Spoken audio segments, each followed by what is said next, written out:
We're all social creatures.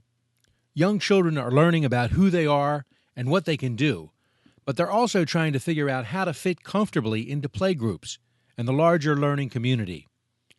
A young child's social and emotional development involves an emerging self-awareness and an appreciation of differences among her peers. I think that in the beginning, children notice things. They notice that there are differences. And they do that because developmentally that's what they're supposed to do. But we teach them how to do that. One of these things is not like the other. One of these things just doesn't belong. So we teach them to notice a difference. And weight is something that children will begin to notice. So the first thing they do is they notice it. They notice that they are different sizes. And they may even comment on that.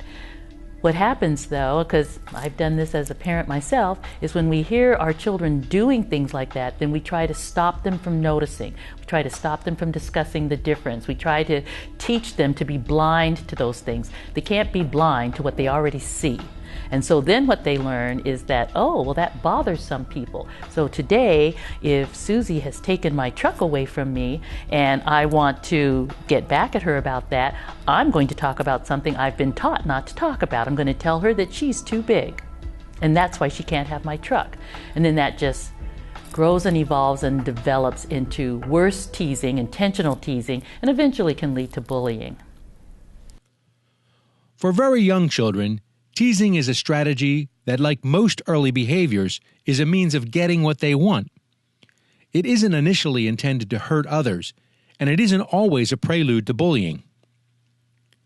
Well, I think that there's a big difference between teasing and bullying. Teasing is intermittent. In a young child, it may not even be a very deliberate act. And it can be done to be funny, but it might just be a one-time deal. Whereas bullying is something that's more protracted. It's something that's a repeated behavior, and it's used to get an outcome. It can be physical, it can be verbal, and it's something that can be used to intimidate another child or to get one's way. And that's very different from teasing, and I think that it can be hard to see the difference in a classroom, and so to understand whether it's something that's happening once in a while or if it's something that's really happening repeatedly by specific children or between specific children or among many children in your classroom. I think it's the pattern that you would be looking for. Patterns of teasing are cause for concern. Teachers need to work with children to develop a set of simple rules about how friends treat one another. Open discussions let kids know that it's okay to have strong feelings that are sometimes difficult to control, and also that it's okay to recognize that everyone is not the same. I think that an important thing for teachers to do is to help children to acknowledge that we are all different. We have different shades of skin, we have different kinds of hair, we have different color eyes, we wear different kinds of clothes. We all come in different lengths and different widths.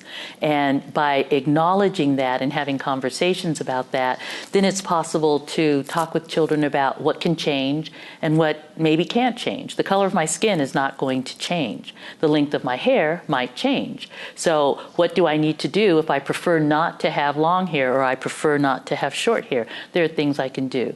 The same thing can be said even with weight and healthy food choices. If I want to change this, well, what can we do to change this? And what are some things that we do if we can't change something? How do we want to treat each other? How do we want to be with one another? How do we want to make each other feel?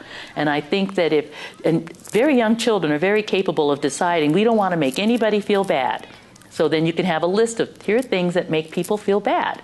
And then the children can agree that they're not going to talk about those things because they've decided they don't want to make each other feel bad. I think when we don't talk about it, that sets up an environment of not sure if it's good, not sure if it's bad. If I'm feeling like I want to make you feel bad, then I do. Or I didn't mean to make you feel bad, but now I feel bad because teachers told me that I made you feel bad and I wasn't trying to do that. So I think open conversation with children is very important. Conversations about the kind of community they want to be, and conversations about what is teasing and what are things that are hurtful, what can change and what can't change.